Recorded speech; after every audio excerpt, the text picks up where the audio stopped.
Welcome to Breaking MedTech. I am Ryan. This is Cope. His real name's Mark. Nobody calls him that. We discuss real challenges and strategies and innovations in medtech sales and marketing. We're going to speak candidly and hopefully give you some insights and practical advice to help small medtech companies and startups be better at sales and marketing. Because it's a constantly evolving industry, sometimes slower than I wish it would evolve with sales and marketing, but it is constantly changing. Yeah, and I've been a sales rep on the front lines of small med device companies that nobody knows, whose product nobody knows, whose websites have usually been lousy, whose marketing has been non-existent or worse, terrible. And I'm the one that's had to explain these things to people. And I always thought, boy, wouldn't it be cool if we had good advertising, great marketing, cool branding, and I kind of just like typical salesperson, I sort of just lumped them all together. And Ryan taught me a couple of years ago, hey, dummy, they're not the same. And after I, stopped crying because he called me dummy, please, I asked him to explain it, and he did.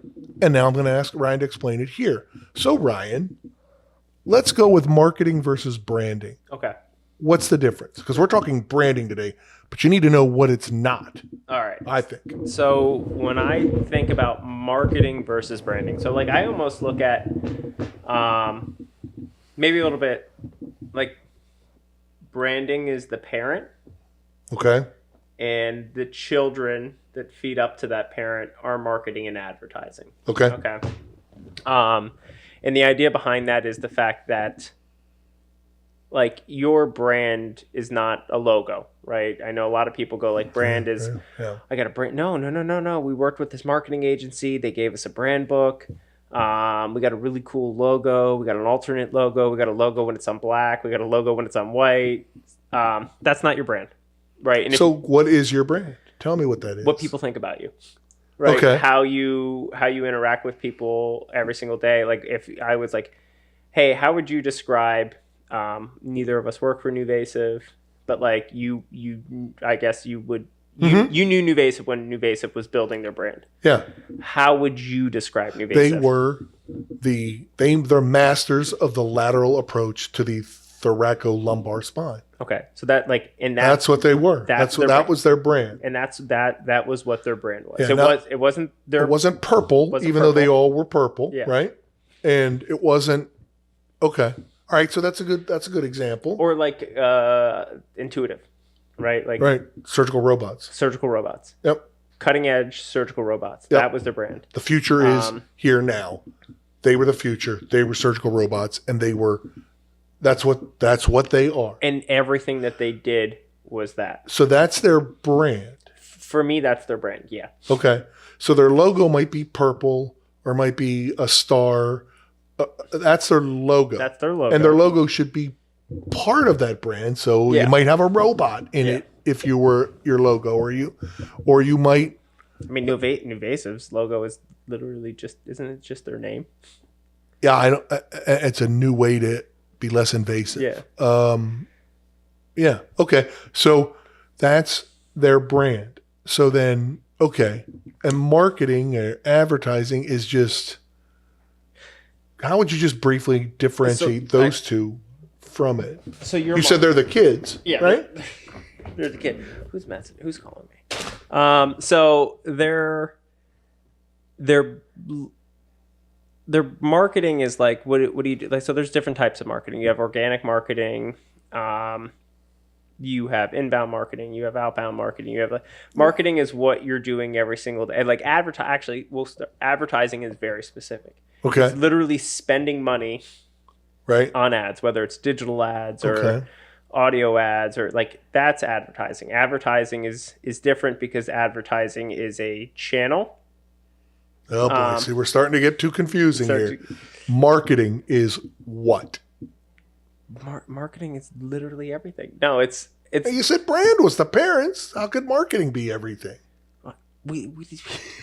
I'm asking you this because we don't want it. We got to stay high level before we go.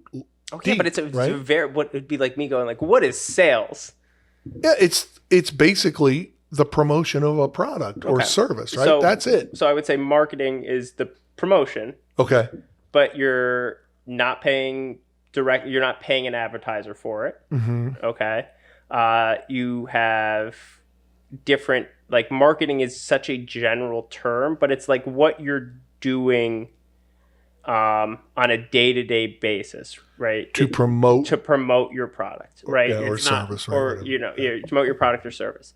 It's not your outbound sales, right? Because sales is, I guess you have inbound sales, you have outbound sales, but like it's not your sales channel. It is, and when I say that, like, brand is the parent, it's because that is how people know you, right? Like, and that's where I think people get confused with, like, the logo and the colors. Is like, people don't know you because of your logo. People don't know you because of your colors.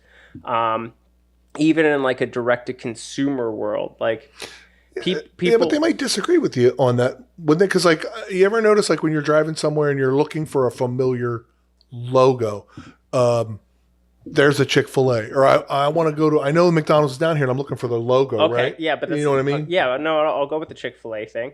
Chick-fil-A, you associate it with the logo, but you don't go to Chick-fil-A because of the logo. No, right? You find it. You find it, Yeah. or you recognize it because of the logo, but, like, you go to Chick-fil-A, Because of their brand. because of their brand. Yep. Because of the way I think that that's a good way to describe it, by the way. like, that's the way that they deal with people, the way that they go beyond, like, they're the nicest. I Right. went to Chick-fil-A a couple months ago, and I like Chick-fil-A. I like their chicken sandwiches. My kids love their nuggets. Like, I was amazed at everything that they did inside. Everyone's nice. It's super clean. That is their brand. Their brand is, and it has nothing to do with their logo. Even though you recognize, like, if I was like, here's the Chick-fil-A logo, you go like, that's chick. But and they're known for chicken. So they have a chicken in their logo and a chicken in their name. But you use their logo to, in that instance, to find them. But what I would say is, like, I don't think it would matter what their logo looked like. Their logo could literally look like anything. I know Jaguars. But you know what I'm saying? Like, I was in the grocery store the other day, and I usually shop at one grocery store, and I was at another one, and I couldn't find what I wanted because it was a different layout of the store. And I was like, I'm just looking for this, I would say, brand, but it was really, I'm looking for that logo if I can find it, and I found it. But I had to search all over the place. So I was using the visual cue to find the product that I like because I know the brand that it is. But I needed the logo to help me visually identify it in a world of all these different images to find it. So I kind of look at it. Now, you may say I'm looking at it incorrectly. I think, you know what like, I'm saying? your logo is part of your brand. Your color is part of your brand. But, like, to me, especially if I was a startup medtech company, like, I would not spend more than 2 hours on a logo. I wouldn't spend more than 2 hours on colors. I don't care what the branding companies say, that, like, this is the mood we're trying to convey, and purple's royalty, and we're really, like, none of those things matter to a small med tech company. And I would almost argue, like, none of those things really matter. Peter Millar, the golf clothing company, like, they have great brand building. It has nothing to do with their logo. It's the way that they package their stuff. It's the way, like, the quality of their materials. And the brand is that it's a high quality product and pretty relatively expensive. So you're buying a better whatever. It's funny. I don't know what I would say their brand is, but let's work off of something like that for a med device, a small company. Like, so you said I wouldn't spend more 2 hours on a logo, which means you're about to spend time on your brand. And is it pretty much sitting here, you and me have a company, and we say, what do we want to be known for? Like, is that really in essence what it is? For me, that would be like, what do you want to be known for, right? And some of it is, I want to be known for NuVasive. We'll go the new way to do invasive Right. or less invasive, Yeah. right, procedures. We want to be known for that. We also want to be known for really good customer service, or Yeah, these are the things we value. yeah, like right. here are the things that we value, like Arthrex. What was Arthrex known for? Like Arthrex was known for like, we're just gonna constantly be innovative in sports medicine. But before they did it expanded into everything else. Yeah, which is interesting, by the way. I wonder what their websites look like. Yeah. I should go take a look at it. But like, we want to be like just cutting edge in sports medicine. That was what their brand was all about. Their brand was about putting out good quality products, because they were led by an engineer, right? He's an engineer? Yeah. Yeah. Quality products. They cared about being cutting edge, of always pushing, like, and like, they had the great advert, like, what was it, the Alabama ankle? Oh yeah, I don't know. You would know that better than I would. All the Alabama, Dr.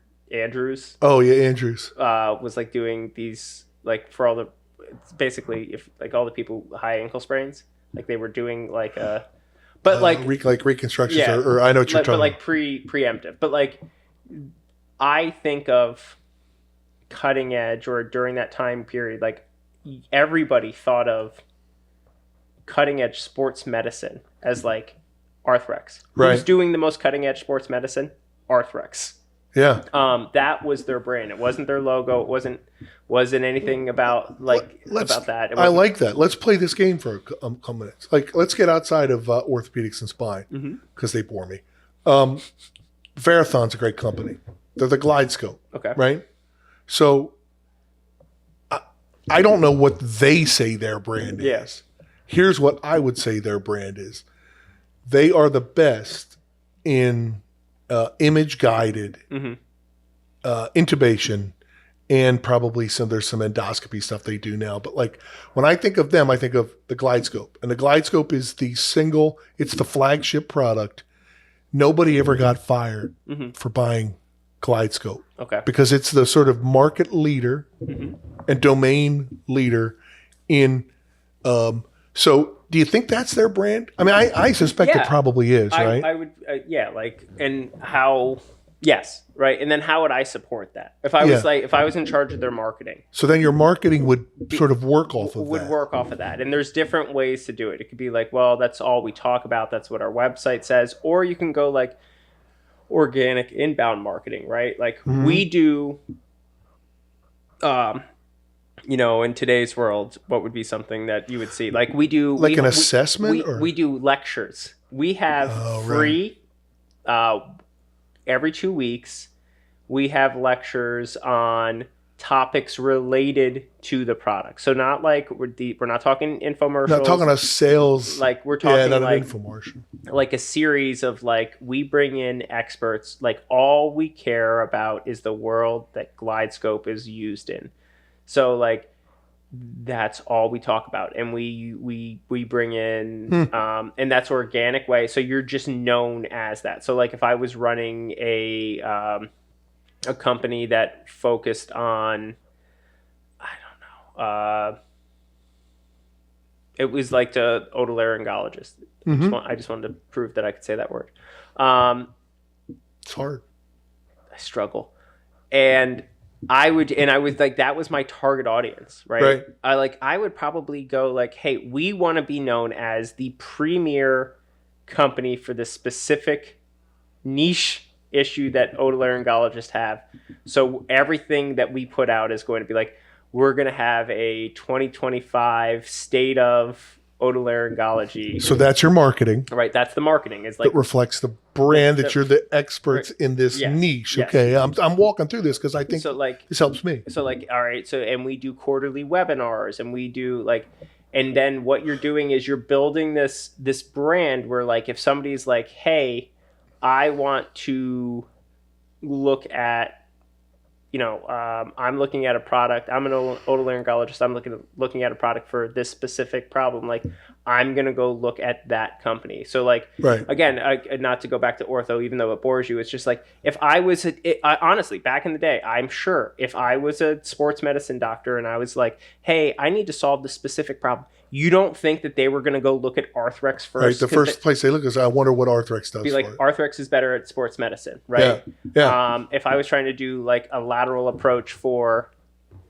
a spine thing, who am I going to go look for? Well, I know NuVasive. Yeah. And it's funny, you know why like those companies did so well is because they were working with the smartest surgeons, the best known, and whether it was James Andrews or it was Juan Uribe on the spine side for NuVasive, or it didn't matter.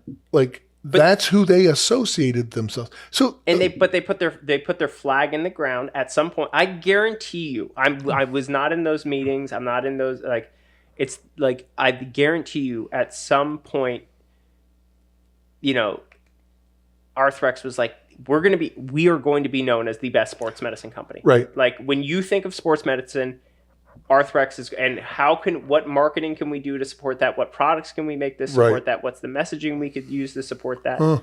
Everything. And that is their brand. Like you literally, I'm telling you, if I was like surgical robots, Da Vinci. Yeah.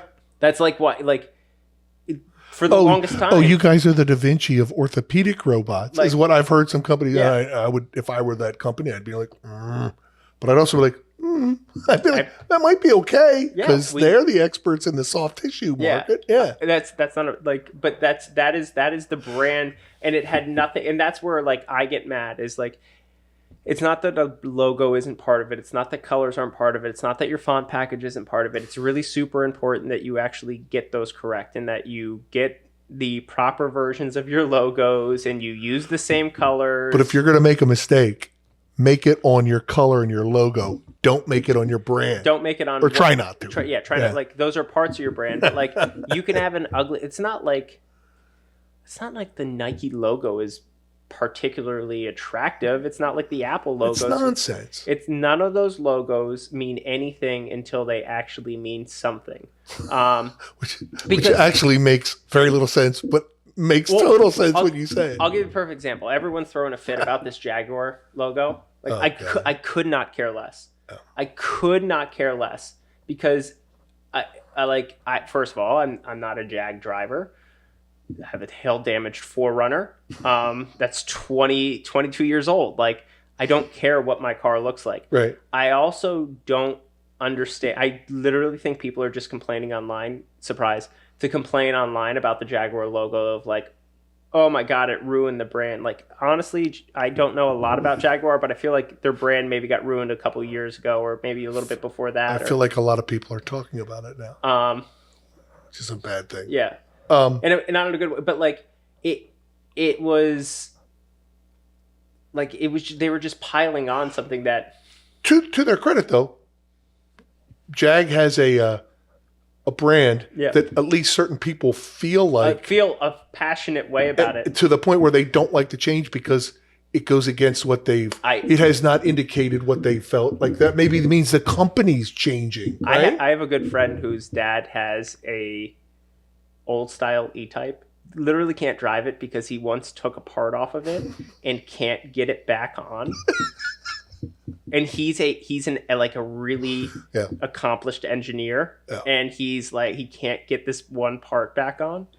But like, no, I get why you want to drive a Jag. It looks beautiful. It's literally one of the most beautiful cars I've ever seen. He can't really drive it though because it's a part. But yeah, let's get angry because their logo Hulk smash. So your colors are important. Your logo is important, but like only to the extent of like how important you want to make it. And what I would tell you is like, at the end of the day, just because you have a great logo, don't go and spend, like, this podcast should be called Don't Go and Spend. Like, don't go and spend 10 hours and hire a firm. You're not good at designing stuff. There's like logo designing websites. You can pay $250. You'll get like 5 options. Throw a dart at a board, pick some colors, stick with it. Right. And just go with it. Don't change it. Don't spend another second thinking about it. And so let me ask you something about brand. Let's because I want to bring it back to this. Brand is there differentiation? Is brand what you think you are, or brand what your customers and the market thinks you are, or both? Is there, like, would you differentiate the two? I would say brand is what your customers think. Think you are. And it's really like, what do you want your customers to think that you are? Okay. Okay. So like, because I could want to be the coolest person on planet Earth. Yeah.